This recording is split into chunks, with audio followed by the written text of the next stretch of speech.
Que Dieu vous bénisse au nom puissant de notre Seigneur et de notre Sauveur Jésus-Christ de Nazareth. Je suis très reconnaissant au Seigneur, notre Dieu et notre Père,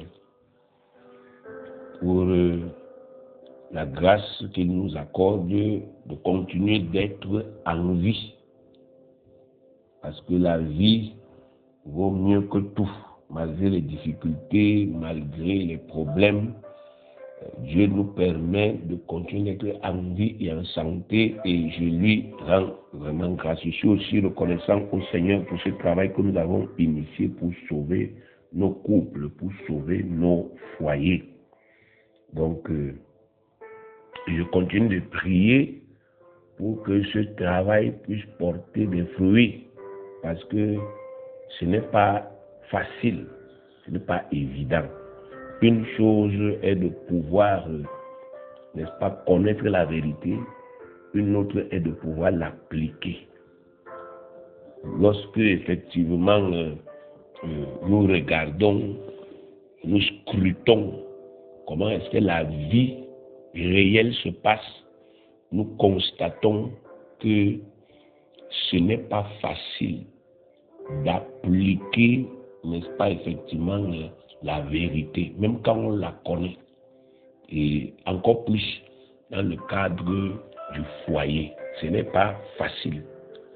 Donc, il faudrait déjà que les uns et les autres comprennent que ce n'est pas facile. La femme doit comprendre que ce n'est pas facile pour l'homme de pratiquer ce que Dieu lui a dit.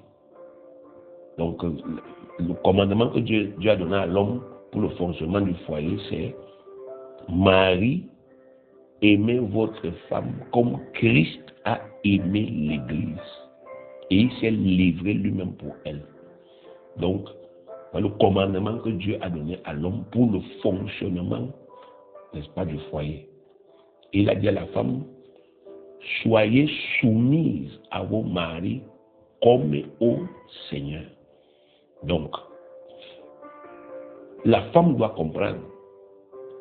Elle doit comprendre que ce n'est pas facile, ce n'est pas aisé pour un homme de pouvoir aimer sa femme comme Christ, c'est-à-dire de façon parfaite, de l'aimer en tout temps, même lorsque elle n'est pas aimable, de l'aimer même quand elle ne se fait pas aimer, elle ne travaille pas pour être aimée. Elle doit comprendre que ce n'est pas facile pour l'homme de pouvoir, n'est-ce pas, effectivement, pratiquer le commandement que Dieu lui a donné. Et elle doit donc aider l'homme à pouvoir pratiquer. Puisque la Bible dit qu'il n'est pas bon que l'homme soit seul. Donc, même pour pouvoir aimer sa femme, l'homme a besoin de la contribution de celle-ci. L'homme a besoin de l'aide de sa femme. Donc, la femme doit aider son mari à l'aimer. Elle doit l'aider à l'aimer. Et vice-versa. Le mari aussi doit comprendre que ce n'est pas facile pour une femme. Même comme elle a dit oui, même comme elle est une enfant de Dieu, ce n'est pas facile pour une femme de se soumettre en toutes choses à son mari comme au Seigneur. Ce n'est pas facile. Même quand la femme prend cet engagement-là devant Dieu et devant les hommes, dans la réalité, ce n'est pas facile. Et c'est pour cela que l'homme, le Seigneur a dit à l'homme, dans, n'est-ce pas, effectivement, 1 Pierre chapitre 3, verset 7 que nous avons lu, que l'homme doit montrer de la sagesse. Il doit montrer la sagesse. Il ne doit pas analyser toutes les désobéissances de sa femme comme étant de l'insoumission. Il ne doit pas analyser toutes les désobéissances de sa femme comme étant de l'insoumission. Donc s'il a dit par exemple telle chose dans le foyer et que la femme n'a pas fait ça, il ne doit pas conclure directement que ma femme est insoumise. Ne doit pas tirer, n'est-ce pas, cette conclusion hâtive-là. Au contraire, il doit montrer la sagesse. C'est-à-dire, il doit chercher à comprendre pourquoi, afin de pouvoir aider sa femme. Parce que l'amour que l'homme doit manifester à la femme, c'est l'amour que Christ manifeste à l'Église. Donc Christ nous connaît et Christ nous aide dans nos faiblesses. Donc Christ nous comprend et il nous dit, écoute, tu as mal fait parce que, bon, maintenant regarde, à partir d'aujourd'hui, voilà comment tu dois faire. Relève-toi et avance. Donc c'est un peu comme ça que l'homme, n'est-ce pas, effectivement, doit prendre les choses dans le cadre du foyer. Parce que si on se met dans des postures dichotomiques, donc de l'autre côté, il y a l'homme qui attend la soumission avant d'aimer, et de l'autre côté, il y a la femme qui attend l'amour avant de se soumettre, chacun épiant les actes de l'autre, chacun passant son temps à épier les actes de l'autre pour détecter la moindre petite erreur afin de s'accrocher dessus. Bien aimé, c'est mieux qu'on ferme le groupe là, parce que ça ne va pas bouger. Nous devons comprendre que Dieu nous a mariés. Il a pris des êtres humains qui ne sont pas parfaits sur le plan humain. Nous ne sommes pas parfaits humainement parlant, nous sommes parfaits spirituellement. Et cette perfection spirituelle, c'est l'œuvre de Christ en nous. C'est le Saint-Esprit. Ce n'est pas que nous avons reçu une éducation familiale parfaite. Nous avons reçu, n'est-ce pas, effectivement, je ne sais pas comment on appelle cela. On a reçu une éducation sociétale parfaite. On a toujours vécu sans, n'est-ce pas, effectivement, commettre des erreurs. Non. Sur le plan humain, nous avons été, tant l'homme que la femme, nous avons tous été touchés par le péché dans notre essence. Donc ça dit notre âme. L'âme, c'est l'essence de l'homme. Donc nous avons tous été touchés par le péché dans notre âme. Le péché a touché la capacité d'aimer de l'homme. Le péché a touché la capacité de se soumettre de la femme.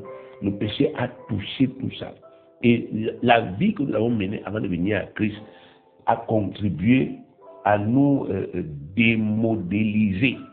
Parce qu'avant, nous étions des modèles en Adam, quand il n'avait pas encore péché. Mais quand il a péché, on a commencé à devenir des démodèles, à nous démodéliser. Donc, au fur et à mesure que nous avons vécu selon nos éducations, selon nos coutumes, selon la société, la vague de la société où elle entraîne les gens à gauche et à droite, nous nous sommes démodélisés.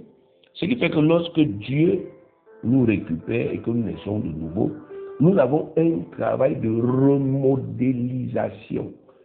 Il faut remodéliser son moi, il faut remodéliser ce qui est en nous. Et cela prend le temps. On ne peut pas faire ça pendant une semaine, on devient parfait. Donc, c'est pour ça que le mariage, le jour où on prend les engagements, c'est le début, c'est la naissance. J'ai dit ça dans le premier enseignement. Le jour où vous prenez des engagements, c'est la naissance. Donc, si vous avez pris ça il y a 2 ans, votre foyer n'a que 2 ans. Même si vous êtes marié à 150 ans, que l'homme a 150 ans, la femme a 140 ans, votre foyer n'a que 2 ans. Il n'a que 2 ans. Vous devez comprendre, le jour où vous avez prononcé vos vœux, c'est le jour-là que ce couple est né. Avant ça, il n'existait pas. Donc, il est né le jour où vous avez prononcé vos vœux. Et à partir de ce jour-là, vous commencez une démarche de remodélisation de votre moi pour aller vers le sens de la parole de Dieu. Mais ça ne va pas se faire sans anicroche. Il n'y a aucun couple parfait sur la terre. Et Dieu ne nous demande pas d'être parfait humainement. Il nous dit tendez vers.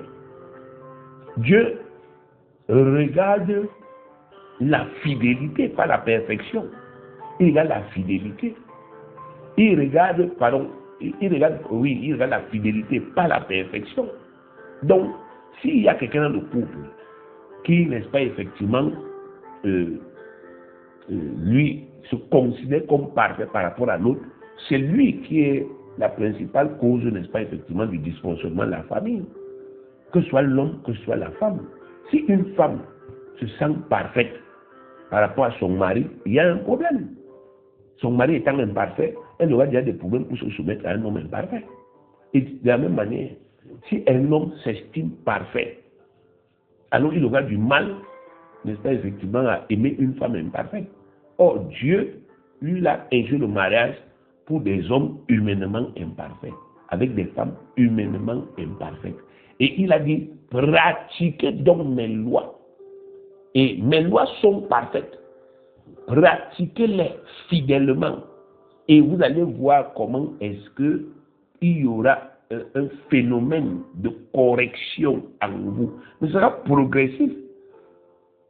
C'est-à-dire que si vous êtes fidèle, vous allez vous rendre compte 5 ans plus tard, 3 ans plus tard, qu'il y a eu beaucoup de changements.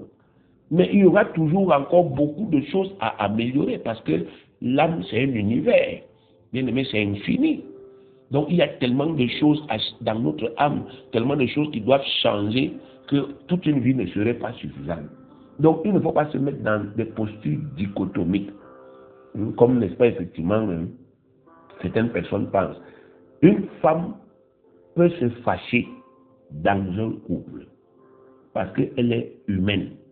Elle peut se fâcher à raison, comme elle peut même se fâcher à tort. C'est tout à fait naturel. Mais maintenant, il faut revenir à ce que la parole de Dieu dit. La parole de Dieu dit que la colère de l'homme n'accomplit pas la justice de Dieu.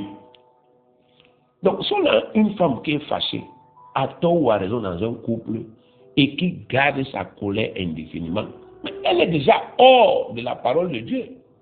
Parce que c'est ce que la Bible dit.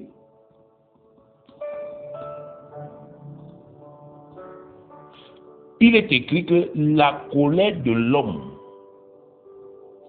qu'elle soit justifiée ou pas, ne peut pas accomplir la justice de Dieu. C'est dans Jacques chapitre 1, le verset 20. Car la colère de l'homme n'accomplit pas la justice de Dieu.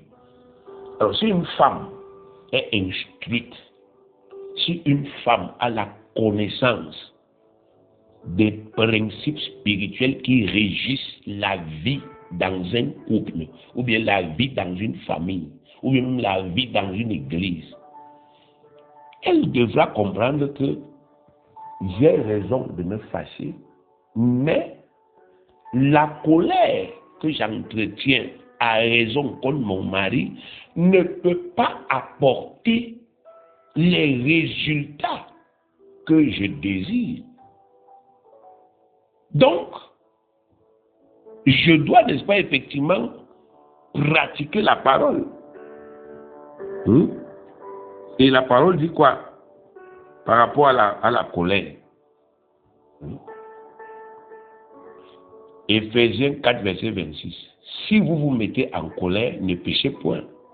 Que le soleil ne se couche pas sur votre colère. Voilà. Si vous vous mettez en colère, ne péchez point. C'est-à-dire, ne commettez pas un péché dans la colère. Parce que même si vous ne commettez la colère, il sera toujours un péché. Donc, si une femme est fâchée contre son mari, qu'elle ne pêche pas contre son mari, qu'elle ne le maudisse pas, qu'elle ne l'humilie pas, qu'elle ne l'insulte pas, qu'elle ne le méprise pas, qu'elle ne lui désobéisse pas, qu'elle ne dise pas, bon, comme tu m'as énervé, je ne fais plus telle chose. Ça prouve que cette femme ne comprend pas le spirituel. Et c'est vice-versa, c'est pas seulement l'homme, parce qu'il y a aussi les hommes qui se mettent en colère contre leurs épouses. Ils doivent aussi comprendre que même si leur colère est justifiée, cette colère ne peut pas apporter les résultats qu'ils veulent.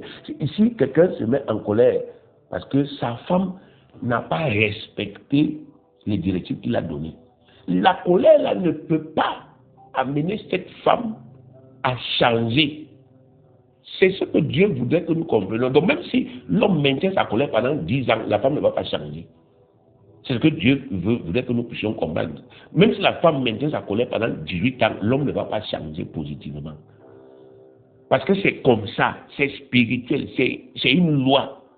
Vous ne pouvez pas changer votre épouse avec la colère, tout comme votre épouse ne peut pas vous changer avec sa colère.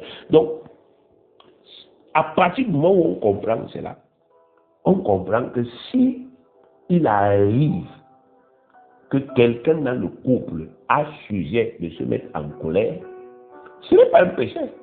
Qu'il se mette en colère, ce n'est pas un péché.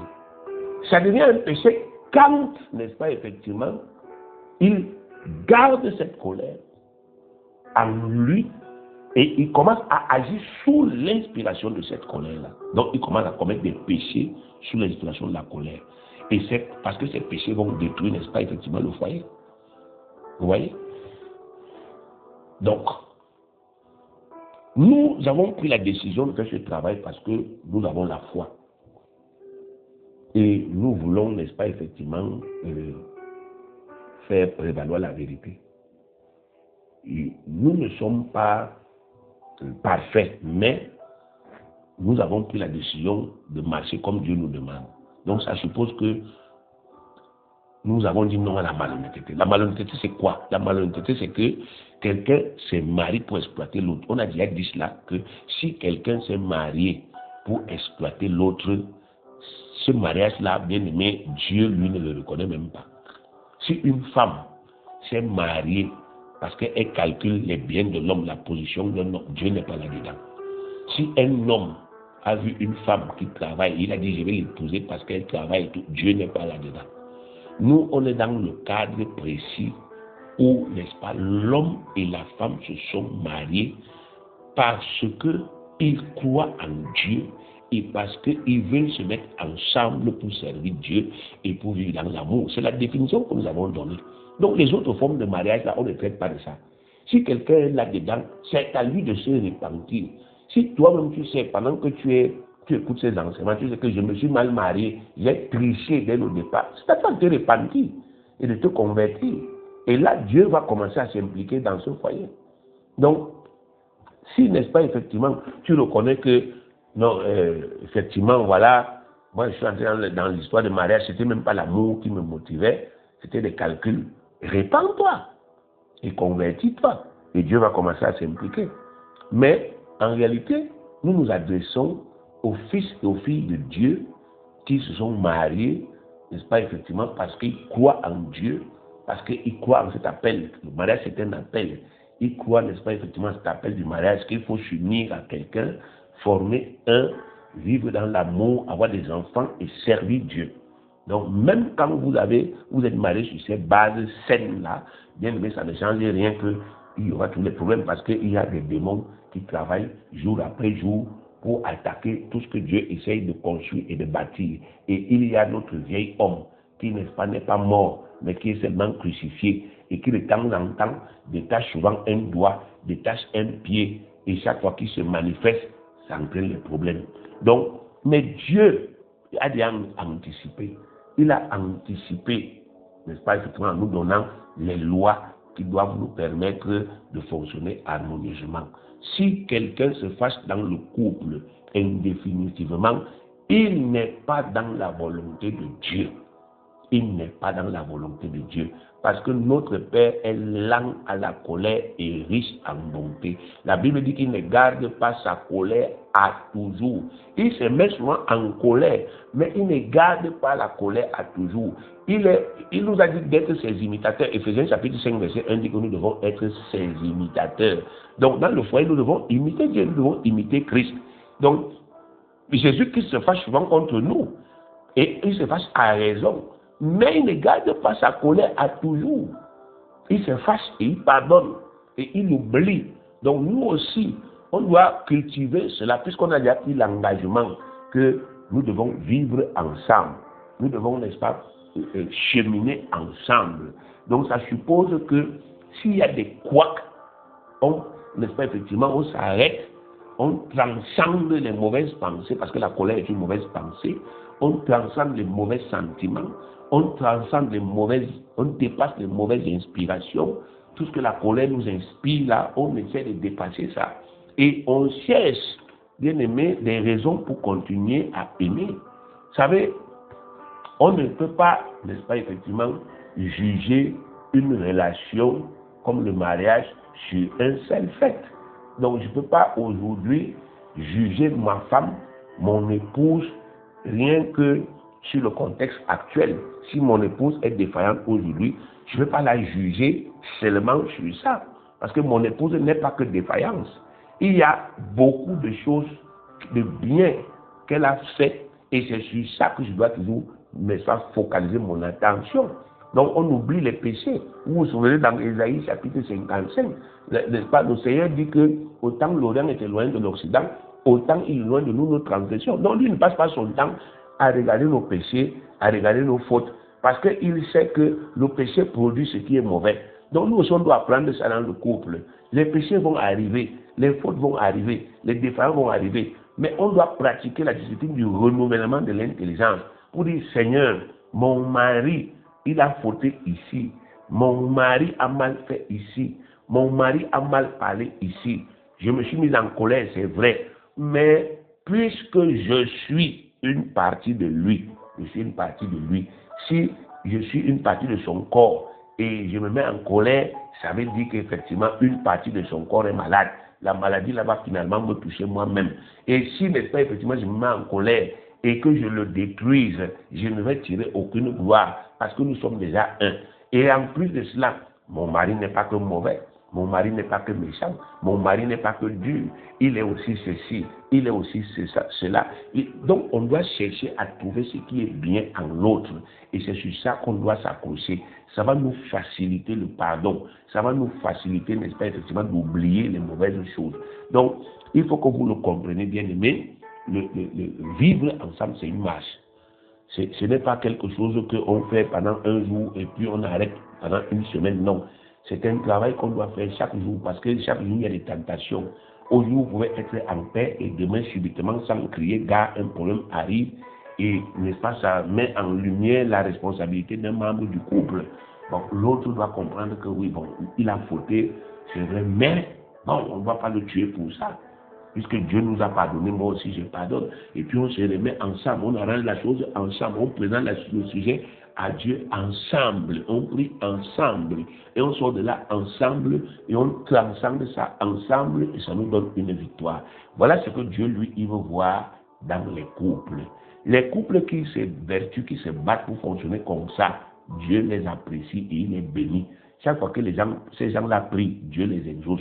Mais les couples qui sont dans cette posture dichotomique où l'un se considère comme parfait par rapport à l'autre et il est plus exigeant envers l'autre qu'envers lui-même, bien aimé, ces couples-là sont toujours bloqués. Il y a tous les dysfonctionnements. La mécanique là est toujours bloquée. C'est pour cela qu'aujourd'hui Dieu vous parle.